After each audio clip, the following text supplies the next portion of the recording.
Welcome back. This is part 2 of Women for Excellence. This month we've been looking at education and empowerment. Joining us on this episode, we have Kellen and Jeru. Again, it's been amazing looking at HR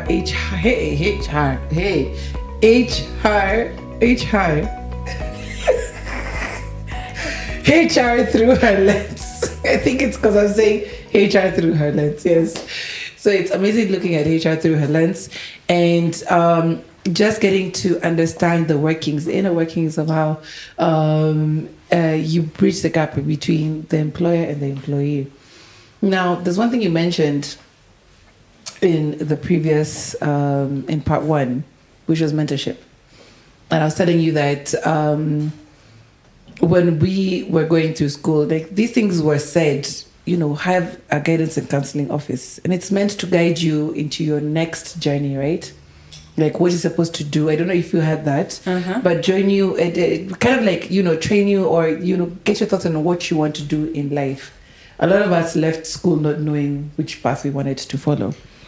But even as we got into that and got into the workspace, again, you're going in green, you're going in naive. And I was talking to one of the panelists during the Dada Soko conference.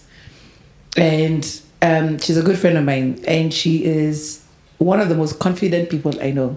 Like she can talk to even a president of a country like their peers. And she'd be able to sell even, a piece of paper for salt to that person because of how much confidence she gets. And then she told me it's because when she got into the workplace, the boss saw something in her and was like, aha, I know who to put you with. I'll put you with this lady. And that lady exuded the same amount of confidence. And she was able to learn how to speak, how to present, how to sell. So I found myself almost jealous at, she got the opportunity to go through mentorship and gain that confidence as she got into the workspace. So with that being said, how important is mentorship? I would say mentorship in big lines, it shortens your journey. And how that happens is because you learn from someone else. The person who is mentoring you is more experienced in that area or that aspect in which you're learning from them. Yeah. And what that means is that because they're experienced in that, you'll be able to learn from their mistakes and also you'll be able to learn on what works. Right. So you don't have to try so many things to figure it out by yourself on what worked. Right. So basically it's shortening the journey that you'll take to get to where you want to be, for which mentorship is playing a role. That's why I think it's important, because when you do it by yourself, you end up sometimes making mistakes that you ought not to have made, just that you made them because you didn't know. And also you also end up taking more time to figure out what works and what doesn't work. Right. So yeah, I think that's very key, especially if you don't want to take so much time in learning. You see, like from your friend, they learned confidence from this other person, right. And confidence has helped them to elevate them to places. Yeah. What inspired you to get into mentorship yourself? Because I knew if I would remember my earliest experience in mentorship, being mentored, it's because I didn't know. I was just trying to figure out things, especially transitioning from campus to the career space. And someone held my hand. And with them holding my hand, I got to see how it made me confident in what I was talking about, even if some of those things maybe I had not practiced them, because they told me they worked and I had seen that work in their lives.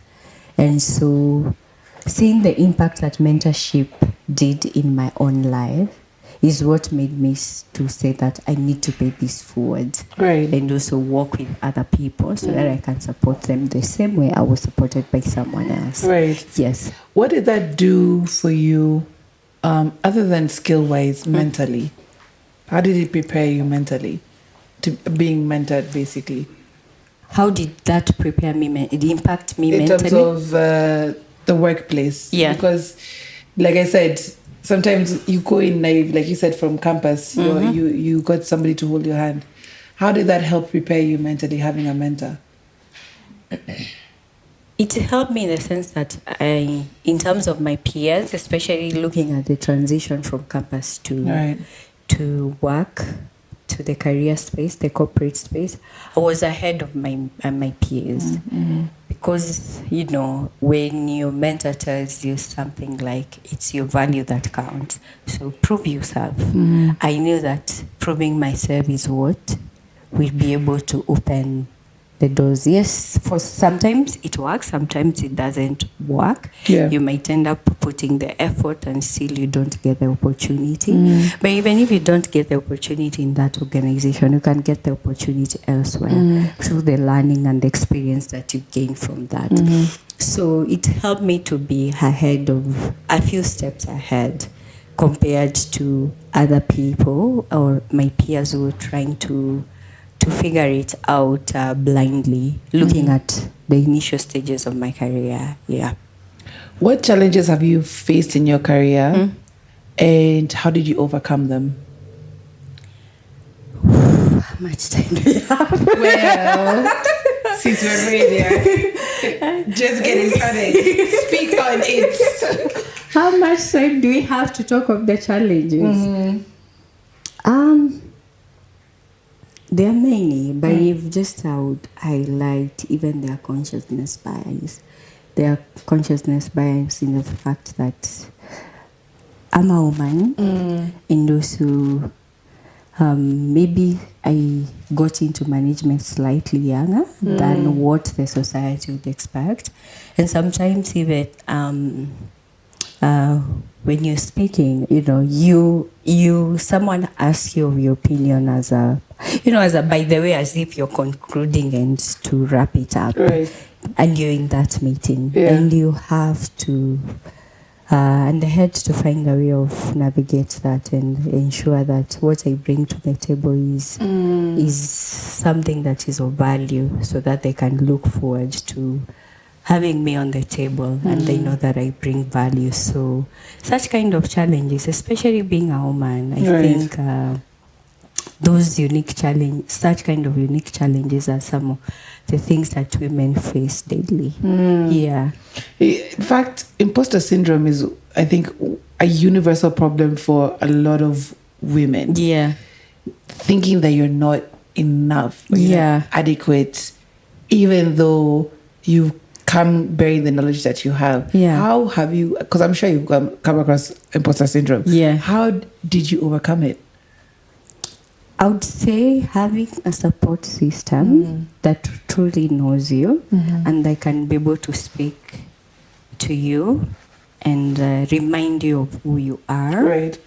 And even mentors, because they'll constantly remind you of who you are. And so when you go to those spaces, you remember that I'm not going to shrink myself. What I bring to the table is important and it's valuable. It's the reason why I'm here. Right. But it takes a little more effort, honestly, because you have to fight the voices in the society, the cultural voices that are within that room, Right. of how they perceive women. Yes. So yeah, with that, it's not easy. It's better said than done. Yes. But it's something that is doable. It's something that I believe as a woman I have to keep on reminding myself whenever I find myself second guessing myself or feeling as if I don't deserve to be here. Right. And also trying to figure out why is it that I'm feeling that way. I'm already here. So why do I feel that I don't deserve to be here? And going through that and dealing with that. Yeah. What does your support system look like? what is my support system looks like? Yeah, I have some girls who have known me for a very long time, over a decade. Okay. And also family who are always there for me. I know no matter where I go, my family will always be there for me. Whatever happens, Right. I know they will always be there for me. And mentors who always are there to support me, and sponsors. So it's for different, if it's my career, I have my support system in my career. If it's for other aspects of my life, I have support system in other aspects of my life. And there are some that cut across, career, social, Right. and other aspects. So sometimes you can find that you're lucky to have a support system that cuts across all areas, but sometimes you may have segmented support system where one supports you in your career, other in your finance, other in finances, other in your social life, like that. So for me, I would say it's a mix of both, but above all, my family. Yeah, because I know I have them no matter what. That's amazing, because let me tell you, some people take advantage of setting up a good foundation. Even we're trying to meet with our kids. Yeah. And even if you don't have kids, we're trying it with your nieces and your nephews. You're parent in some sort of capacity. Yeah. And some people really take advantage of being there. Yeah. For others as much as you want them to be there. Yeah. For you. Yeah. So, and that's something that even still applies to you in what you do in your workplace. Yeah. Now, and I think people really undermine that. I remember there was one time I was going through really a rough time at work. Right.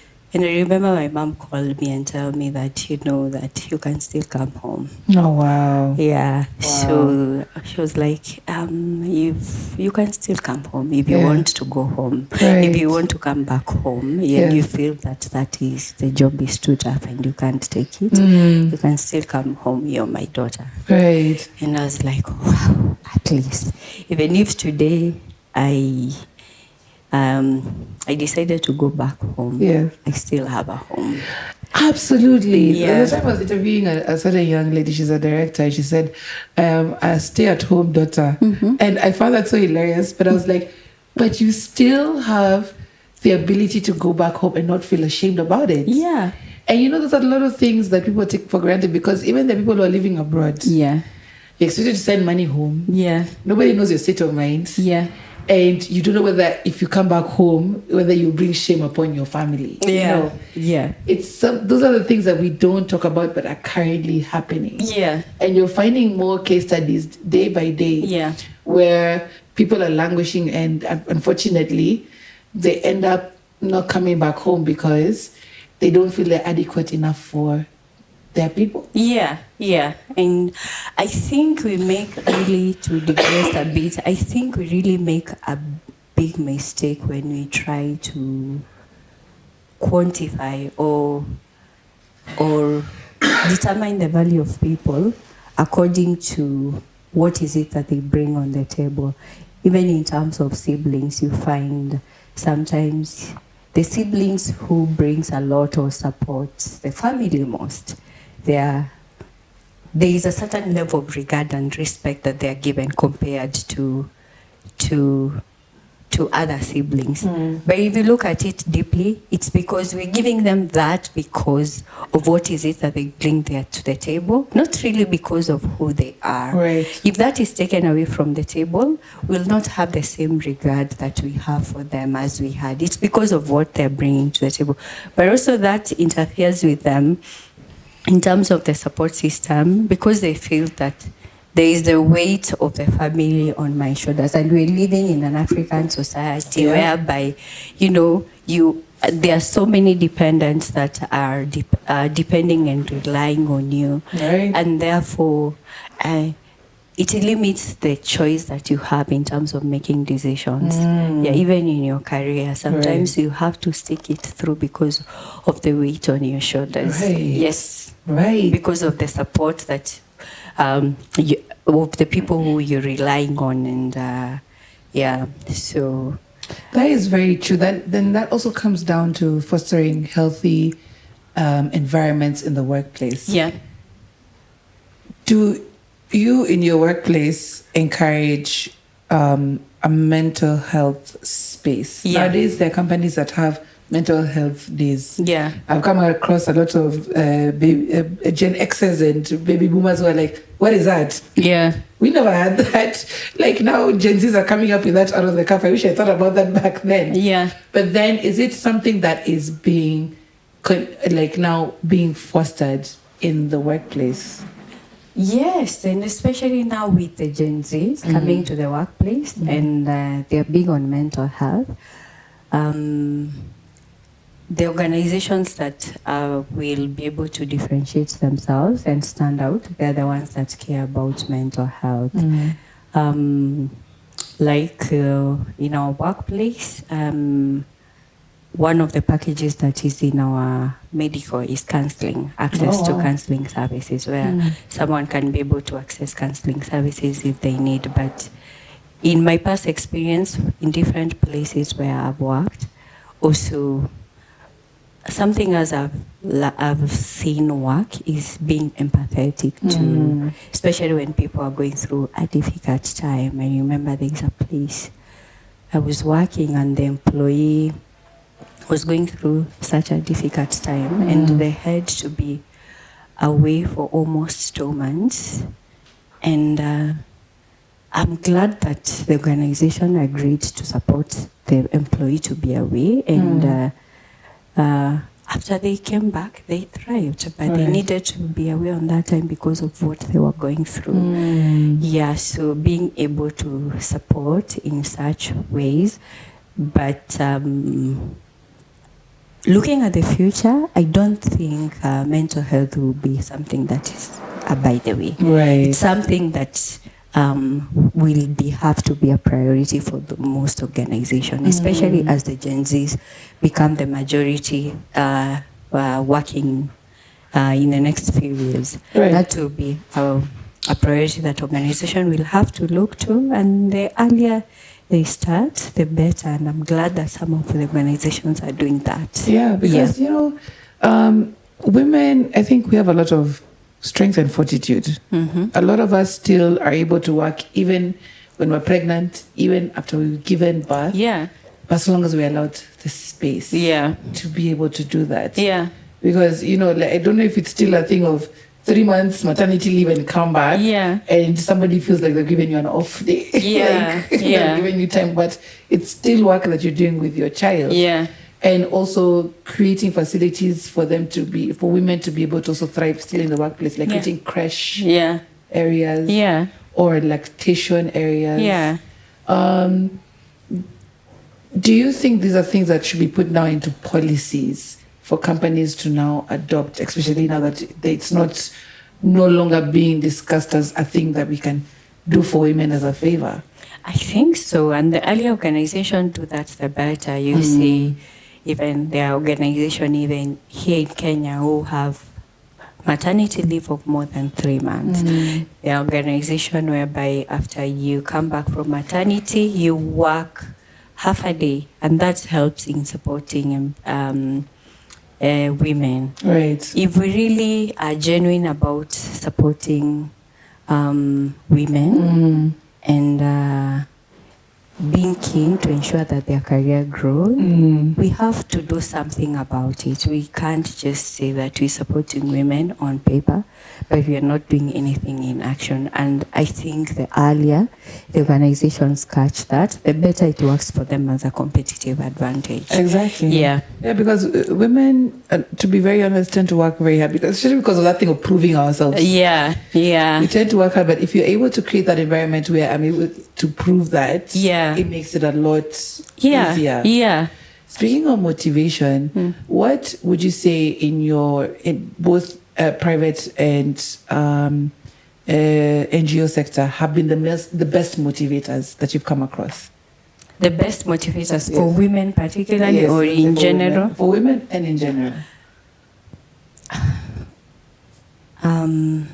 Creating a conducive environment for your employees, that would look different for different organization, depending also on age brackets of the people that you have in the organization, because different age brackets are motivated differently. Right. You know, as we were talking earlier, I was asking you, what do you feel motivates Gen Z? And you said money.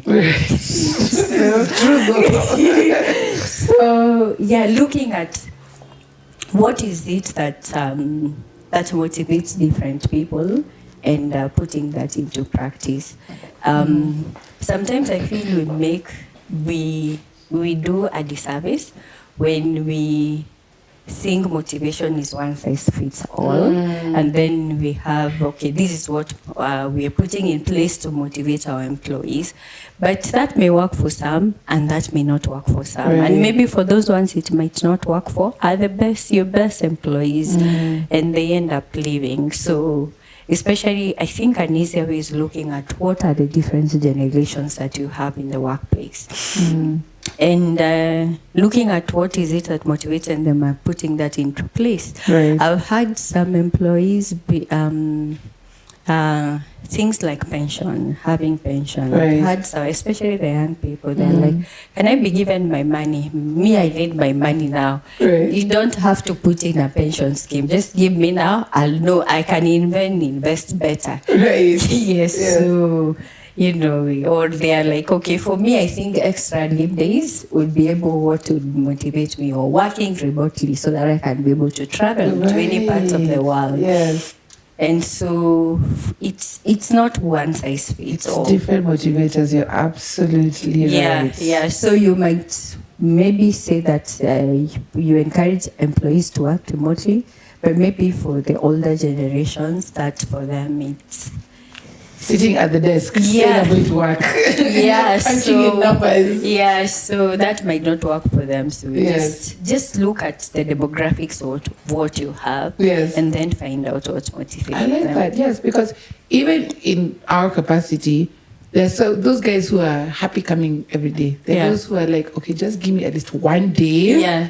where I can breathe, even if it's during the week, and then I can come and give you my all. Yeah. And now we've had to learn how to navigate between that, so that, okay, if they need Monday off, what do I do within that time, or who do I place within that time? Yeah. And yes, creating different motivators, I think, creates the most productivity out of the entire workforce. Yeah. And creating a working and well-oiled system, so that one depends on the other, and they're able to rely on each other. When one is out, the other one is picking up. Yeah. Yeah. Yeah. I love that. Yeah. Now, I wanted to do a few quick fires because we're almost at the end. Yeah. I just wanted to get your ideas on a few things. Okay. So, if you had to pick mentorship or scholarships, which would you go for? Mentorship. Mentorship. Yeah. And over non-academic skills, what do you think every girl should learn in school? One non-academic skill, being confident in their skin. Yeah. Yes. Yeah. Yes. Okay. Let me do a couple more. What do you think is harder to break in terms of ceilings at the work? Cultural or ceilings, or at home type ceiling? So that you mean the ceilings at work or the ceilings at home? Let's say both. Which one is harder to break? Ceilings at work or ceilings at home? Because for women, there are expectations both ways. I'd say maybe society, the culture, because you see for the organizations that they are coming up with structures to support women to be able to break the ceiling. There is support, there is mentorship, there is motivation. But when it comes to culture, there are no structures. It's what we found, and it might take longer to change perspectives of people. So I think the cultural one, that might be harder. Right. Yeah. So finally, what would you be your word of encouragement to women who are seeking to be leaders in different spaces? What would be your last word? Be confident in your own skin and believe the value that you bring to the table. And you don't have to second guess yourself.